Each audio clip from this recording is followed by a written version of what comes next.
ಸಿಂಡರೆಲ್ಲಾ ಪ್ರೇಮಕತೆ ಕನ್ನಡದಲ್ಲಿ. ಒಮ್ಮೆ ಒಬ್ಬಳು ಸುಂದರವಾದ ಹುಡುಗಿಯಾಗಿದ್ದಳು. ಅವಳ ಹೆಸರು ಸಿಂಡರೆಲ್ಲಾ. ಸಿಂಡರೆಲ್ಲಾ ತನ್ನ ತಂದೆಯೊಂದಿಗೆ ಸಂತೋಷವಾಗಿರುತ್ತಾಳೆ. ಆದರೆ ತಂದೆ ಮತ್ತೊಬ್ಬ ಹೆಂಗಸನ್ನು ಮದುವೆಯಾಗುತ್ತಾರೆ. ಆ ಸ್ತ್ರೀಗೆ ಇಬ್ಬರು ದುಷ್ಟ ಹೆಣ್ಣು ಮಕ್ಕಳು ಇದ್ದರು. ಸಿಂಡರೆಲ್ಲಾ ತಂದೆ ಸಾವನ್ನಪ್ಪಿದ ನಂತರ ಆ ಮದುಮಗಳು ಹಾಗೂ ಅವಳ ಮಕ್ಕಳಿಗೆ ಆಕೆ ಒಬ್ಬ ನೌಕರಿಯಾಗಿ ಮಾರ್ಪಡುತ್ತಾಳೆ. ದಿನವೂ ಕಷ್ಟಪಡುತ್ತಿದ್ದರೂ ಸಿಂಡರೆಲ್ಲಾ ತನ್ನ ಹೃದಯದಲ್ಲಿ ದಯೆ ಮತ್ತು ಪ್ರೀತಿ ಇಟ್ಟುಕೊಂಡು ಬಾಳುತ್ತಾಳೆ. ಒಂದು ದಿನ ಅರಮನೆಯಲ್ಲಿ ಒಂದು ಮಹಾ ನೃತ್ಯಮೇಳ ಆಯೋಜನೆಯಾಗುತ್ತೆ. ಆ ಮೇಳದಲ್ಲಿ ರಾಜಕುಮಾರನು ತನ್ನ ಭವಿಷ್ಯದ ರಾಣಿ ಆಯ್ಕೆ ಮಾಡಬೇಕಾಗಿರುತ್ತೆ. ಎಲ್ಲಾ ಹುಡುಗಿಯರು ಅಲ್ಲಿ ಹೋಗಲು ಸಜ್ಜಾಗುತ್ತಾರೆ. ಸಿಂಡರೆಲ್ಲಾ ಕೂಡ ಹೋಗಲು ಇಚ್ಛಿಸುತ್ತಾಳೆ, ಆದರೆ ಅವಳ ದುಷ್ಟ ತಂದೆಮನೆ ಅವಳನ್ನು ತಡೆಯುತ್ತಾರೆ.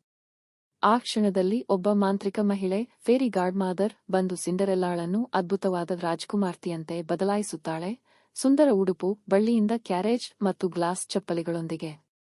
ಆದರೆ ಒಂದು ಷರತ್ತು, ಮಧ್ಯರಾತ್ರಿ ಆಗುವುದಕ್ಕಿಂತ ಮೊದಲು ಅವಳು ಮನೆಗೆ ಹಿಂತಿರುಗಬೇಕು, ಇಲ್ಲವಾದರೆ ಎಲ್ಲಾ ಮಾಂತ್ರಿಕತೆ ಅಳಿದು ಹೋಗುತ್ತದೆ. ಅರಮನೆಯ ಮೇಳದಲ್ಲಿ ರಾಜಕುಮಾರನು ಸಿಂಡರೆಲ್ಲಾಳನ್ನು ನೋಡಿ ಪ್ರೀತಿಸುತ್ತಾನೆ. ಅವರು ಒಂದು ಸುಂದರವಾದ ನೃತ್ಯ ಮಾಡುತ್ತಾರೆ. ಆದರೆ ಮಧ್ಯರಾತ್ರಿ ಬರುವಾಗ ಸಿಂಡರೆಲ್ಲಾ ಓಡಿಹೋಗುತ್ತಾಳೆ ಮತ್ತು ಗ್ಲಾಸ್ ಚಪ್ಪಲಿಯೊಂದನ್ನು ಬಿಟ್ಟು ಹೋಗುತ್ತಾಳೆ. ನಂತರ ರಾಜಕುಮಾರನು ಆ ಚಪ್ಪಲಿಯನ್ನು ಬಳಸಿಕೊಂಡು ಸಿಂಡರೆಲ್ಲಾಳನ್ನು ಹುಡುಕುತ್ತಾನೆ. ಕೊನೆಗೆ ಅವಳು ಸಿಗುತ್ತಾಳೆ. ಅವಳು ಚಪ್ಪಲಿಯನ್ನು ಹಾಕಿದಾಗ ಅದು ತಕ್ಕಂತೆ ಸೇರುತ್ತದೆ. ರಾಜಕುಮಾರನು ಸಂತೋಷದಿಂದ ಅವಳನ್ನು ಮದುವೆಯಾಗುತ್ತಾನೆ.